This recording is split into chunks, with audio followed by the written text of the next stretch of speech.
Arcade Perfect, my Arse. Right guys, welcome to another Arcade Perfect, my Arse. This week we're looking at Flying Shark, released by Taito in 1987.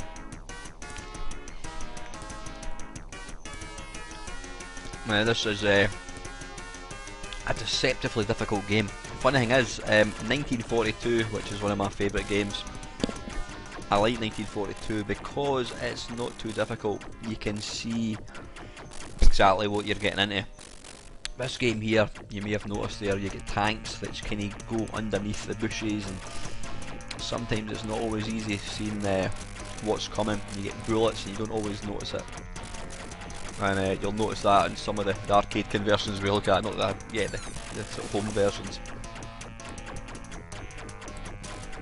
But it's a difficult game. And it's not one that I play very often just because it's I find it simply too challenging. Now if you kill all the, shoot down all the red planes, you do get a little power up thing, you can see it there, a little S.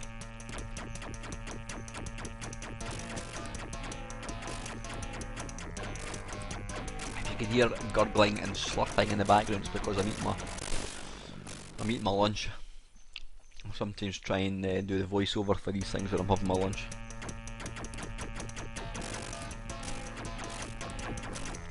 But graphically it's lovely looking, it really is. All the background is really detailed.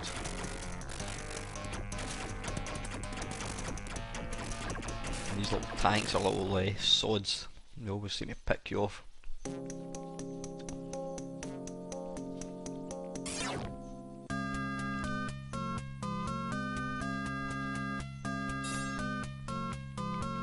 I don't know why I'm putting my name in here, that's just a bit silly, just wasting time. Apologies, talk amongst yourselves while I fanny about with my name.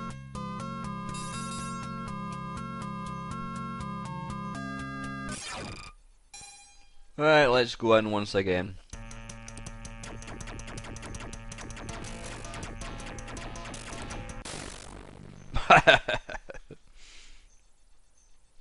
It's funny, yeah, I've read on quite a few occasions, I reckon the average player lasts something like anywhere between 30 seconds and 2 minutes playing an arcade game, and I used to sometimes think that was ridiculous, but there you go. I mean, I play a lot of video games and this is what, probably not even a minute I'm lasting here, just doing absolutely pants.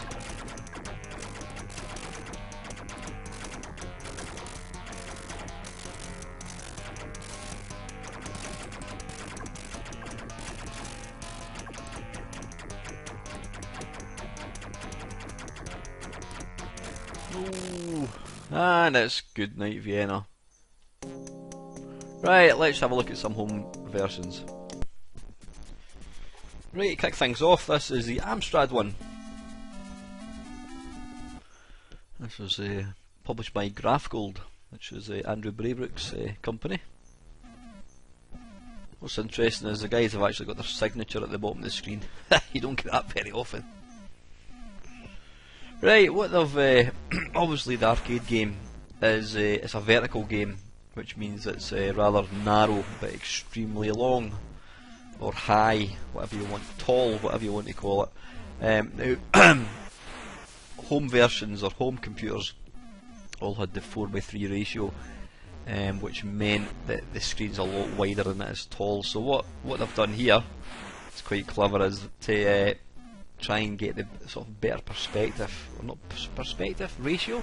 Screen ratio, that's it. They have they've put big borders on it, you can see there player 1, player 2, and you know, to sort of try and give the correct ratio, so it actually looks not bad. Graphics for this one, quite nice. Now one thing that excuse me, a bit of man flu, oh dearie me. One thing that is quite apparent with this version is quite sluggish, quite slow, but you know what, it's maybe not a bad thing, because as I demonstrated very well, the arcade version is just really difficult, it really is. So this one being a wee bit slower kind of gives you a bit more time to think. I mean, the actual graphics for the buildings and the backgrounds are actually really nice.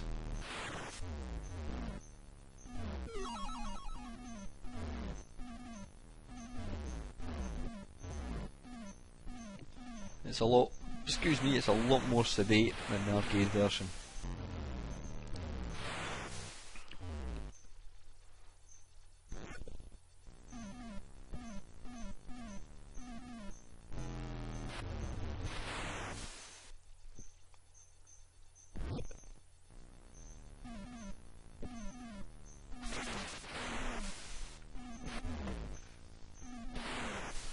Slightly odd colour choice, kinda green and red, but you know what, it looks alright. Yeah, interesting to see the programmers' signatures on games. When you think about, was it the Atari, they would never ever give their programmers any recognition. So what they used to do was they used to kind of hide their name in the code somewhere in the game. And I think that's what led David Crane and various other guys to basically leave Atari and go and start up Activision. Anyway, I'm digressing. I should be talking about Flying Shark on the Amstrad. Yeah, it's not a bad version actually. Quite like it. Sometimes it's not very easy to see the bullets. You've really got to, kind of keep your eye into and make sure you can see the bullets, especially when they kind of hide behind some of the backgrounds.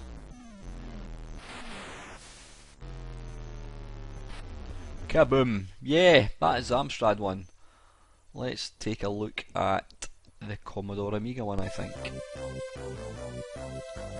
Okay, now you can see here right away they have chosen to stick with the 4:3 screen ratio, which means the screen's a lot wider than it is high, which means you don't get that much a notice for aeroplanes coming. When enemies approach, you don't really get much of a sort of notice.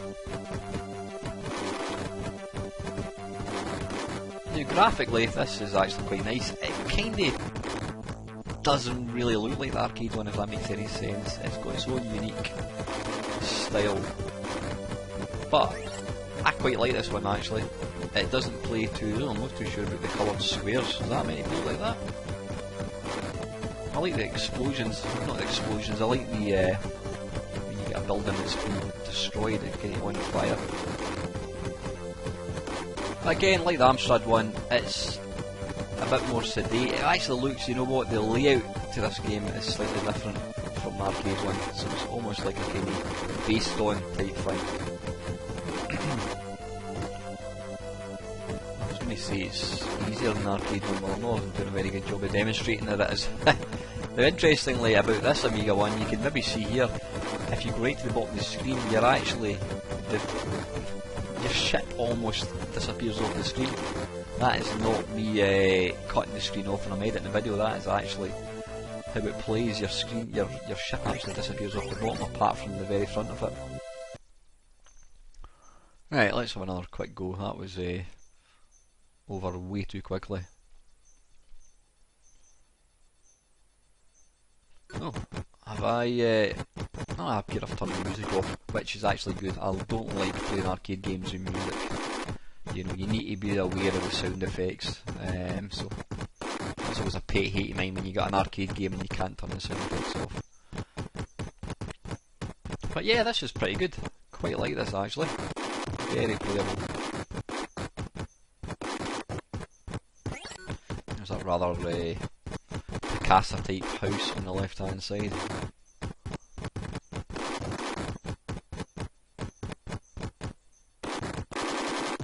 Boof!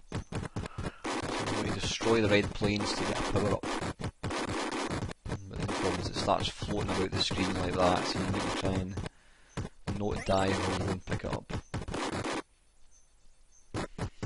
It looks like the only weapons you get are, you can see they've got 2 bullets. When you pick up a power up you get 3, and then when you pick up another power up you get 4, and so on. You can see they've got 3 bullets.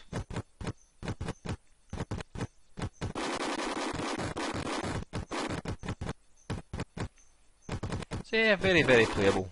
Never actually played this back in the day. That's a Commodore Amiga one. Okay, let's take a look at a similar one. This is Atari ST one.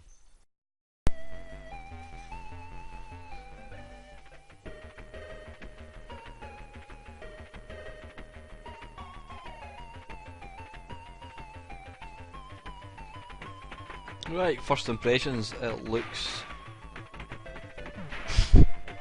it looks absolutely identical to the Amiga one. We really need to see them running side by side to actually spot any difference. I mean, the music slightly different because obviously the Atari ST's got a slightly different sound chip, but in the main this looks exactly the same. And that's not a bad thing because it's quite a good version. The Amiga one was pretty good. Also, this one's going for the 4:3 ratio again.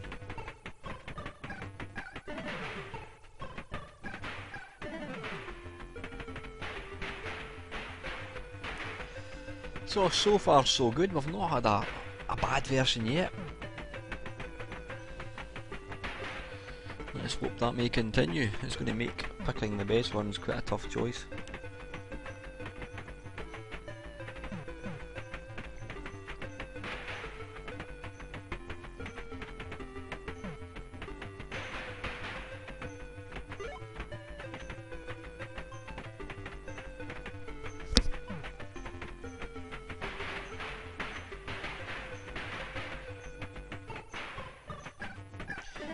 I was remarking earlier about the Amiga one having a slightly different level layout. Now I don't know whether that's the case or whether it's just because I didn't actually get that far in the arcade one.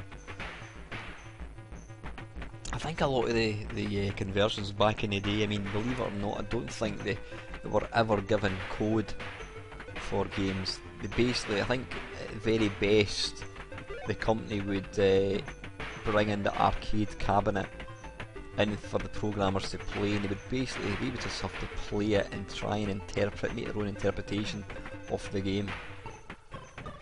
And so that's why sometimes, you know, not sometimes, that's why a lot of the time different versions looked different, because it was basically just, it was the guys trying to do it from memory.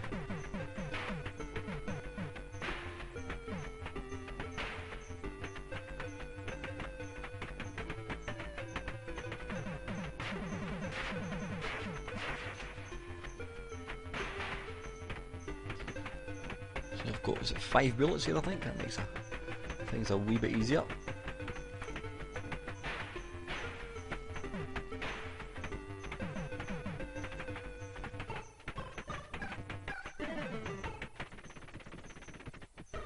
Yeah, anyway, that's not bad. Very similar to the Amiga one. That is a Atari ST one.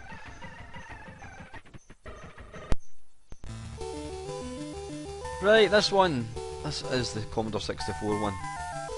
I'm not overly keen on the massive score at the right hand side.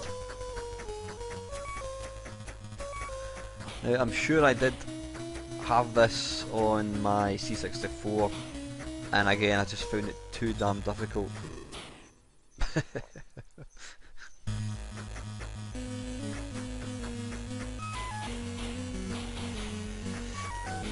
The bullets that the enemy fire very, very fast. Now, like you said, the background there is really nice. Yeah, the bullets are pretty quick, and when it's over that yellow background, it's pretty hard to actually see it.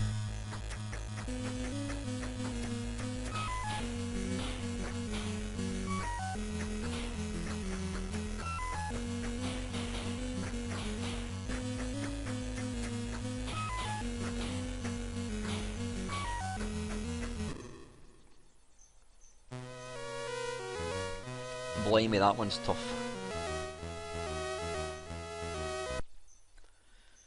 Let's go back in again, have another crack. See if I can be less push.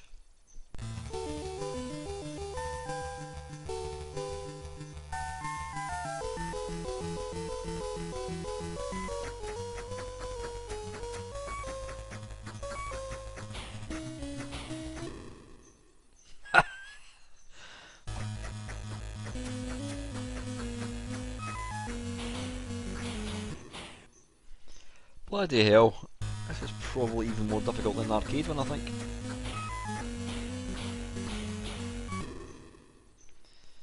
Yeah.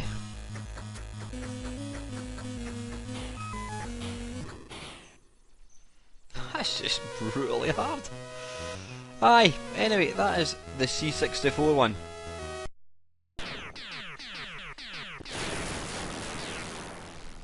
Right, okay, this is a Sega Mega Drive one. Now, you're probably thinking, wait a minute, it's a different game, and you would technically be correct. This is called Fire Shark, which was, it was kinda the sequel to Flying Shark. So you're probably thinking, well, it shouldn't really be in this video, and you might be right.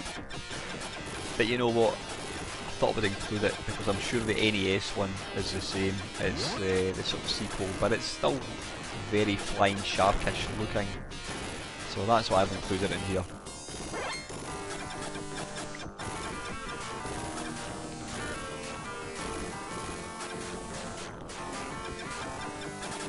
Graphically, this is fantastic.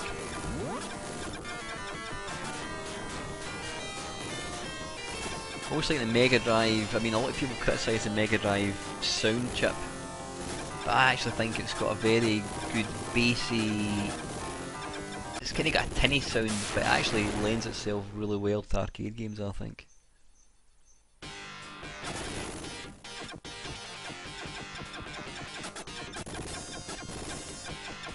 Yeah, you can see there you've got graphics are a wee bit different, you've got different power-ups as well. Probably makes it a wee bit easier as well, I think.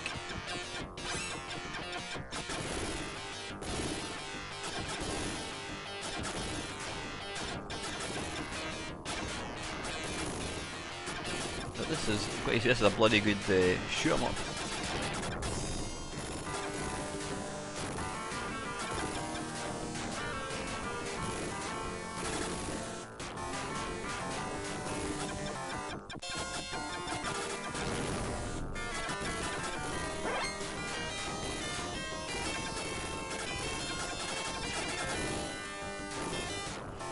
It's made slightly easier with the sort of firepower you've got there, which kind of covers the whole screen.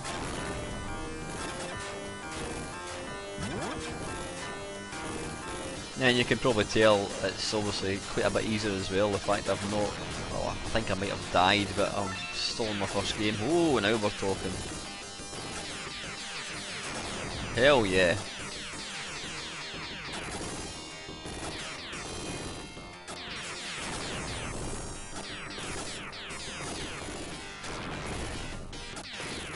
I need to go and check out this Fire Shark arcade game, because I'm pretty impressed with this, I've got to say.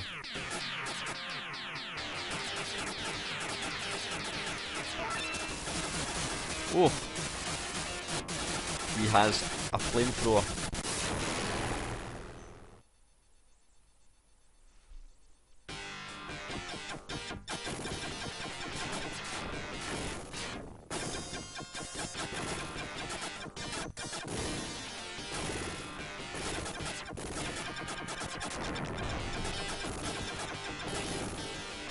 Yeah, the Mega Drive sound chip makes a really satisfying explosion type noise.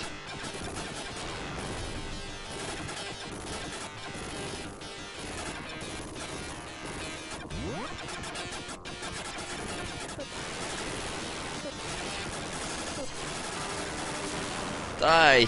There we go.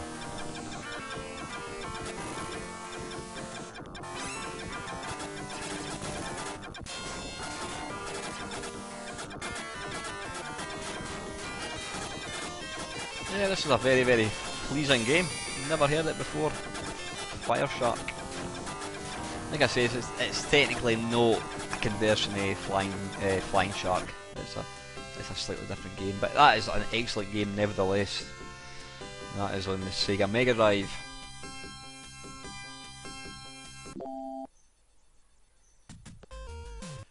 Right, this is again Sky Shark, which is just what I've mentioned. This is actually a conversion of the sort of sequel to Flying Shark. This is on the NES.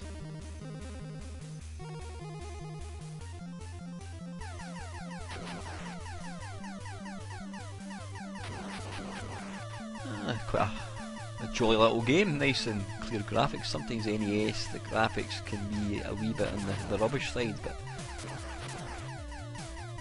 super silky scrolling as well. Now you know what, this, although this is called Fire Shark, this actually looks more like Flying Shark. Which is good, because that's obviously the game that we're really wanting to do the comparisons of.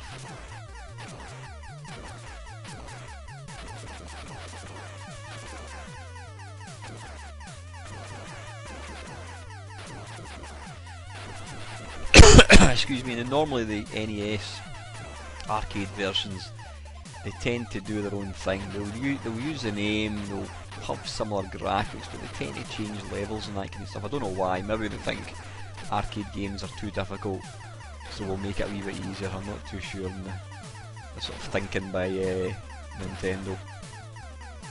But this is pretty good. Yeah, it definitely feels more like Flying Shark rather than the Fire Shark, which it's called, I think.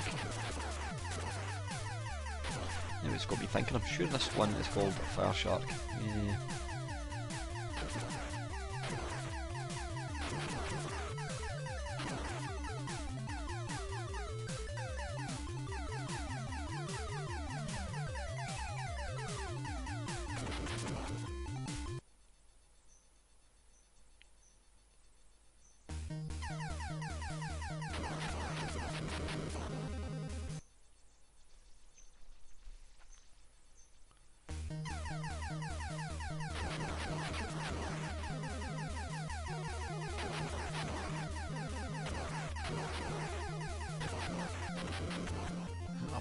It's always the same, innit? You get really far with your first life, and then your subsequent lives just seem to fritter away down the plug hole.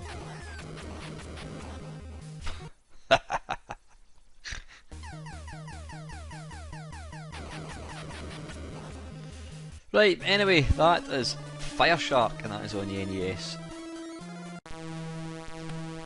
Right, this bad boy, this is the Spectrum one. Now it does look kinda similar to the Amstrad one. It's got the guy's signatures at the bottom. So I'm guessing this has been a sort of a port either off the Amstrad, or it's just the same code's been written. Now, as expected, the Spectrum one has gone for a sort of monochrome look.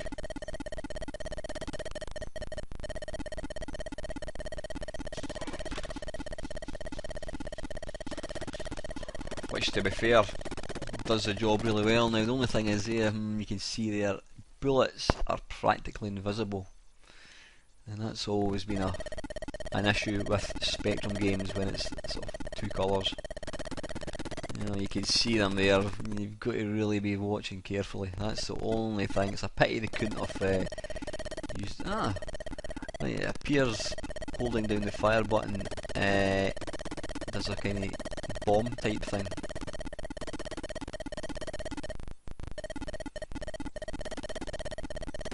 But I've got to say, out of apart from the invisible bullet syndrome, this plays. It looks like the Amstrad one, but it plays a lot snappier.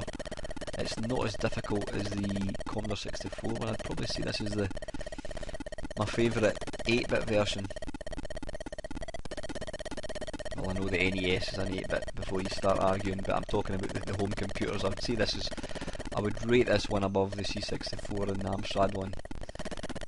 Although the invisible bullets thing is a wee bit annoying.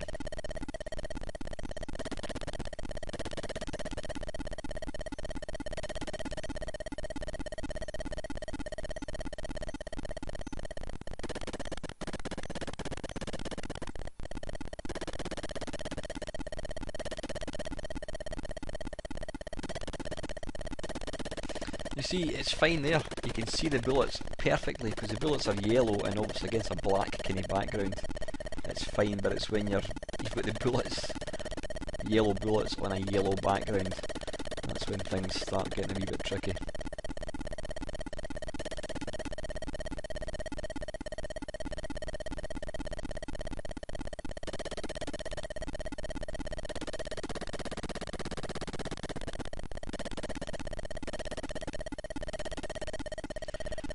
But yeah, this is a really good version.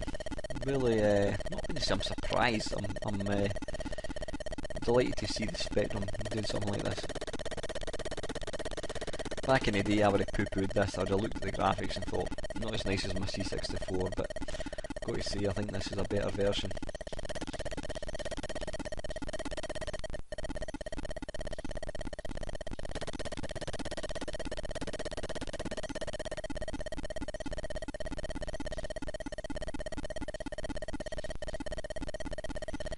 Right, I think we're coming into land. Right, okay, that is the Spectrum one. Really good.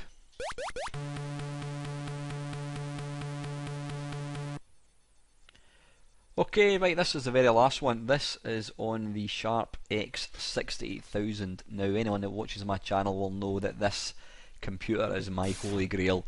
It was only released in Japan. They go for silly money. It's completely in Japanese, and apparently they're very, very unreliable, but the actual machine itself was a fantastic machine. It was like an enhanced Amiga. It was better than that. Some of the games that it actually put out, stuff like Strider, Ghouls and Ghosts, were just absolutely phenomenal looking. Now, I've got to say, when I was playing this one, it looks really nice. The controls, it kind of felt a wee bit laggy. Now, I don't know whether that was down to the emulator that I was using or not, I'm not sure, but yeah, I mean, this looks, how can you fault the graphics? They just look that bit more detailed than the 16-bit ones, you know, the Commodore Amiga and Atari ST. But this is the last version we're looking at, guys, so I need to do a wee recap. So, kick things off, Amstrad, really nice version. The only thing is, it's a wee bit on the slow side, but very, very playable. Commodore Amiga and Atari ST were identical, really super playable. Obviously they've got the 4:3 ratio.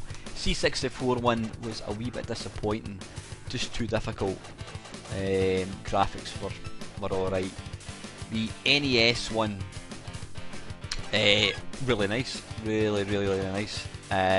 Mega Drive one was more a it was based on the sequel to this game, Fire Shark. So, whoa, that's a toughie. I'm not going to count the Mega Drive one because it isn't based on the same game. Now, I know the NES one was technically called Fire Shark, but it actually played more like this. So, the Mega Drive is a fantastic shooter, so go and play that one anyway. But as far as Flying Shark goes, let me think about this.